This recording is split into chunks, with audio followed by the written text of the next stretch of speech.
votre mari était bien le seul donneur blanc ce jour-là. C'est bien votre sperme qui a été inséminé. Ah, bah c'est parfait alors. Mais ce ne sont pas vos spermatozoïdes qui ont fécondé votre ovule. Qui est le vrai père du petit Marty? Fausses pistes et vrais suspens sont au programme d'ADN. Un thriller haletant, écrit par CarolineAmy et Flavie Péan, et mis en scène par Sébastien Azopardi. Le pitch d'ADN, c'est un couple qui va faire une FIV dans une clinique à Washington et ils font des analyses quand le bébé naît et ils se rendent compte que le père n'est pas le père, mais l'oncle. Or, le héros n'a pas de frère. Donc il demande à sa femme si elle l'a trompé, et si elle l'a trompé donc avec un frère qu'elle ne connaît pas, elle ne se souvient de rien, elle se dit non, je ne t'ai jamais trompé. Il va voir sa mère pour savoir s'il a un frère caché quelque part, et au moment où elle s'apprête à lui faire des révélations, elle est assassinée. Ça part d'une histoire vraie, cette histoire de FIV et de test ADN, et la résolution est vraie aussi. Entre les deux, CarolineAmy et Flavie Péan se sont amusées à tisser une histoire avec plein de rebondissements.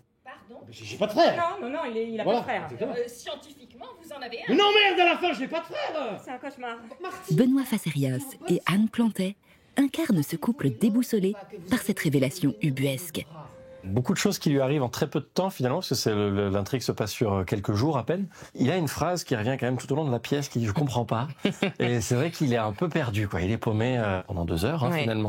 Et Karen, sa femme, elle l'aide pas vraiment parce que évidemment c'est la première personne à qui il demande qui est ce frère et avec qui elle a fait cet enfant. Et elle a évidemment aucun souvenir. Et en tout cas, il y a une nuit peut-être où il aurait pu se passer quelque chose, mais elle n'a aucun souvenir de cette nuit-là.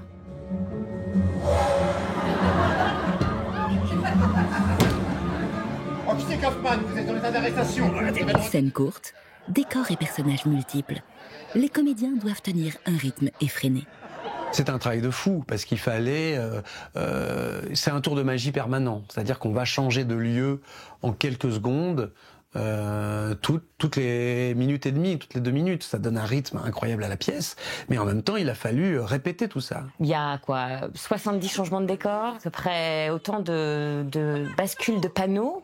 Et on espère que le résultat est à la hauteur du temps et de l'énergie qu'on a mis à ce que tout soit fluide et qu'on passe de chaque scène, d'une scène à l'autre très rapidement et que le spectateur soit un peu bluffé, parce que c'est ça le but. Hé, toi, tu parles, t'es mort, ok? Foster! Ici Foster.